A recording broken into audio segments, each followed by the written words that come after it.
Lecture number 7 cash book. Definition.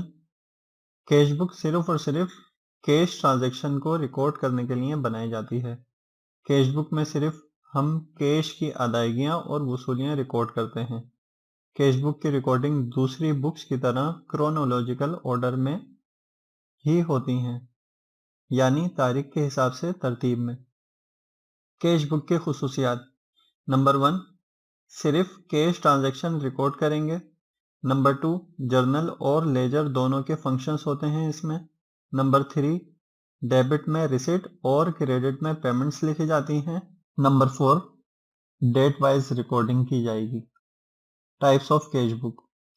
Number 1, single column cash book. Number 2, 2 columns cash book. Number 3, 3 columns cash book. Number 4, पेटी cash book. हम सिर्फ 3 column cash book समझेंगे क्योंकि single में सिर्फ cash का column होता है, बैंक और डिस्काउंट के कॉलम नहीं होते। और डबल में सिर्फ बैंक और कैश होता है या डिस्काउंट और कैश के कॉलम्स होते हैं। पेटी कैश हम नेक्स्ट वीडियो में समझेंगे। कैश बुक के स्टेप्स। कैश बुक के स्टेप्स इस क्वेश्चन को हल करने के साथ साथ समझ लेते हैं। स्टेप नंबर 1, सबसे पहले सवाल की जर्नल एंट्रीज रफ में बना लेंगे। इसके 2 फायदे आपको होंगे। पहला, गलती के चांसेस कम हो जाएंगे। दूसरा, कैश बुक बनाना आपके लिए आसान हो जाएगा।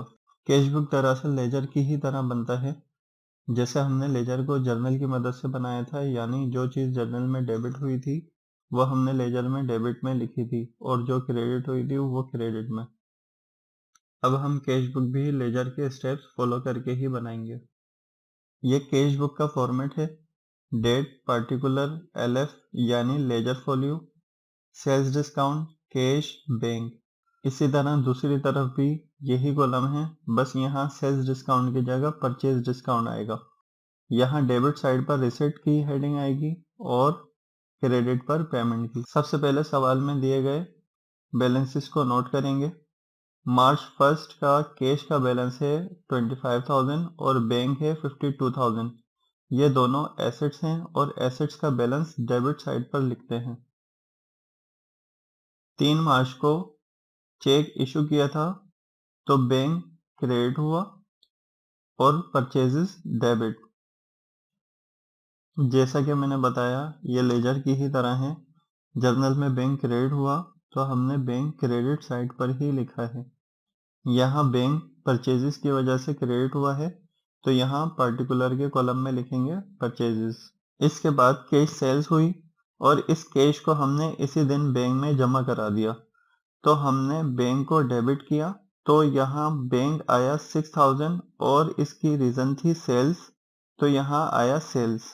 कैश पर ऑफिस सप्लाईज खरीदी तो पेमेंट वाली साइड पर इसे रिकॉर्ड करेंगे। कैश के कॉलम में 200 और इसकी रीजन थी office supplies. Check mister A से रिसीव किया 4,900 का और 5,000 का इसका अकाउंट सेटल कर दिया।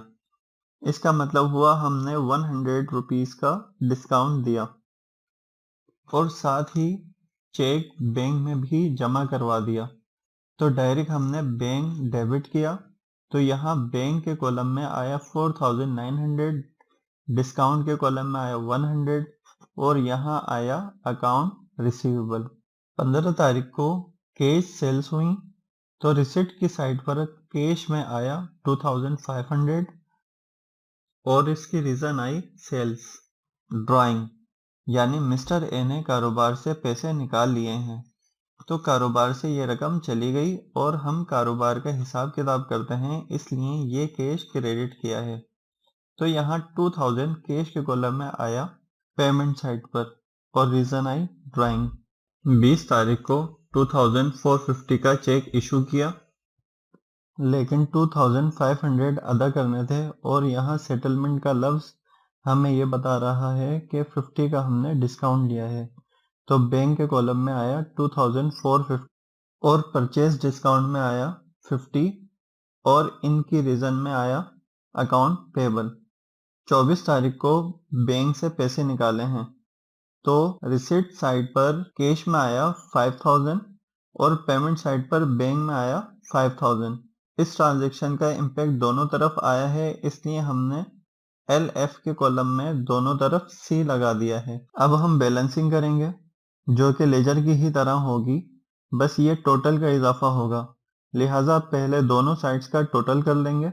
दोनों साइड्स को टोटल करने के बाद जो ज्यादा अमाउंट होगी दोनों साइड्स पर इस डबल लाइन पर लिखी जाएगी। इसके बाद कम वाली साइड पर इसका फर्क मालूम करके लिखा जाएगा। 32,500 में से 2,200 माइनस करेंगे तो आएगा 30,300 और 62,900 में से 12,750 निकालेंगे तो आया 50,150। ये मंथ के आखिर का बैलेंस आ गया जो कि यहाँ CD है और नेक्स्ट मंथ की फर्स्ट डेट को लिख दिया जाएगा BD के साथ।